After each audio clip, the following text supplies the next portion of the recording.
Good evening. This is All India Radio Kohima. I'm Jonas Yantan with Evening News. The headlines.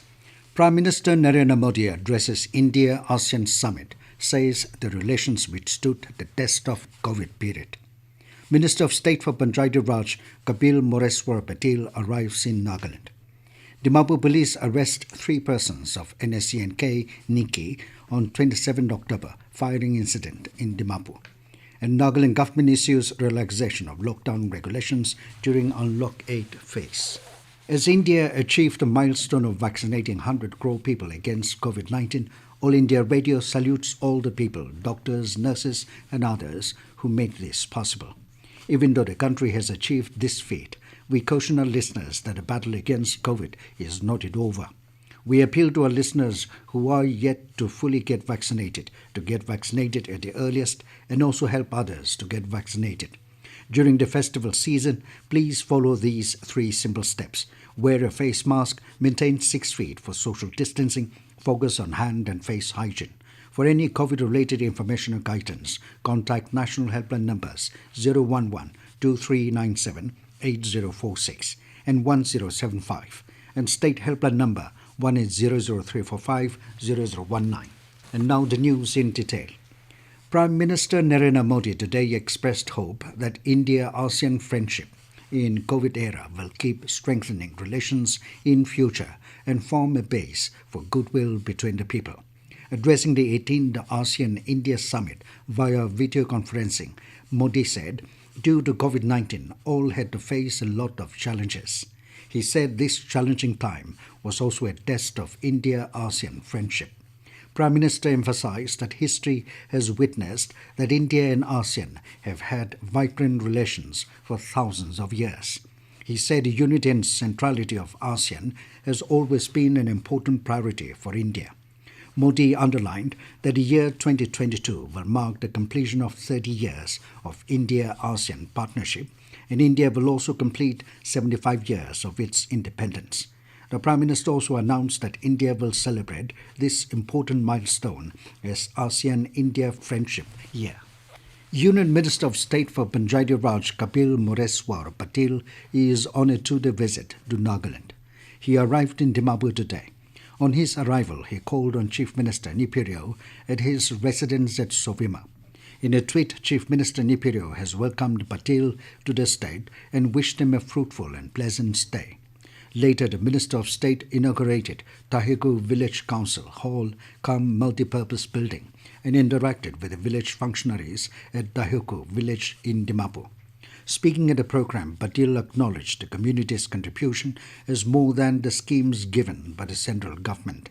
The Union Minister asserted that it is the dream of Prime Minister Narendra Modi to make villages better than cities, thereby fulfilling the dreams of Mahatma Gandhi. On the opposition-less government in Nagaland, under the umbrella of United Democratic Alliance, UDA, Patil lauded the legislators for coming together to work for the betterment and development of the state. He acknowledged the slogan, Peace for Development and Development for Peace. The Union Minister also arrived at Raj Bhavan, Kohima this evening. Tomorrow, the Minister will hold a meeting with political parties, village councils and VDPs. He will inaugurate Farmers Market at T-Kel Motul Village and also visit Kohima War Cemetery and Kikwema Village. Dimapur Police arrested 3 persons related to the firing incidents that took place yesterday at different locations in Dimapur. Deputy Commissioner of Police Crime and PRO Dimapur stated that during the investigation, the police team on analysis of CCTV footage and statement of eyewitnesses, a search operation was launched to catch the suspected white Bolero used by the miscreants. Subsequently to its swift cordon and search operation, the suspected vehicle was located and chased, wherein 3 accused were arrested with huge quantity of arms and ammunition within 2 hours of the last firing incident. The 3 accused were from the NSCN-K Nikki group. Nagaland's COVID-19 caseload has reached 31,772 today, with 13 new cases registered, while the state registered 3 more deaths, increasing the COVID death to 669. On the other hand, recoveries of 22 infected persons have added the number of recovered cases to 29,844. Presently, the state's active cases now stand at 210. This news comes to you from All India Radio, Kohima. You can also listen to this news bulletin on our YouTube channel, AIR News Kohima. To commemorate the celebration of 75 years of India's independence, Azadi Ka Amrit Mahotsav, we present India at 75 quiz with AIR News Kohima, a special quiz on India's freedom movement and its glorious history every Thursday in the evening news bulletin. And here goes our question of the week for English News Bulletin. Who was the chairman of the drafting committee of Indian Constitution? I repeat, who was the chairman of the drafting committee of Indian Constitution? Listeners can send their responses to the question to our email airnewskohima, india75@gmail.com or WhatsApp to 9485 239950 along with name and address. The first correct answer received from the participants will be selected as the winner and will be announced in tomorrow morning news at 7:30 a.m.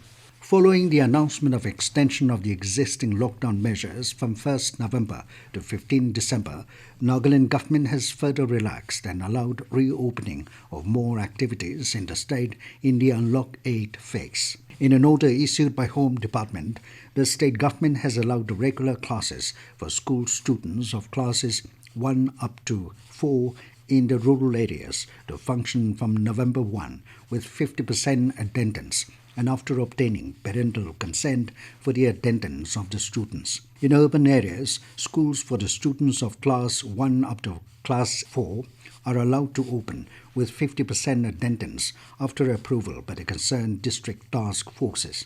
In this, Home Department will issue SOP for conduct of regular classes in all the schools.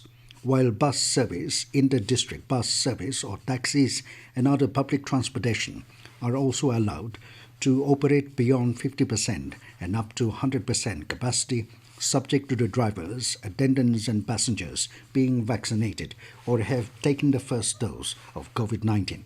In addition, the night curfew has been lifted from 1st of November.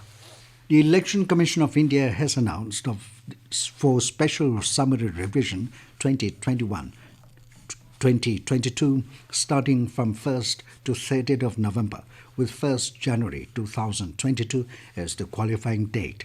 Chief Electoral Officer Nagaland V. Shashank Shekhar in a release informed that on 1st November, the electoral registration officers of every district will publish the draft electoral roll by issuing a public notice of the draft publication.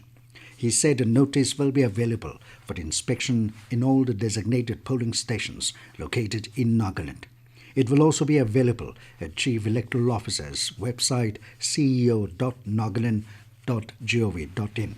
Nagaland, along with the rest of the country, will be observing Rashtriya Ekta Divas, National Unity Day, on 31st October to commemorate the birth anniversary of Sardar Vallabhbhai Patil. In this regard, a program will be organized in the Secretariat Conference Hall on Saturday for taking the Unity Day pledge with Chief Secretary as the chairman. All the officers and staff of Nagaland Civil Secretariat have been requested to attend the function without fail. Directorate of School Education has informed all schools to organize a pledge taking ceremony to mark the occasion as a part of the joint celebration of Azadi Ka Amrit Mahotsav and Rashtriya Ekta Divas.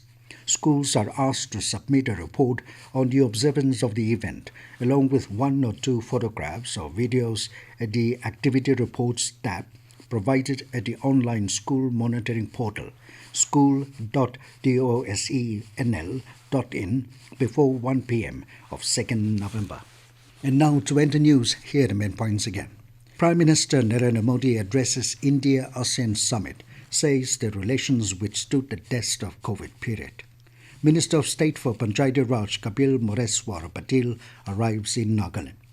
Dimapur Police arrest 3 persons of NSCN-K Nikki on 27 October firing incident in Dimapur.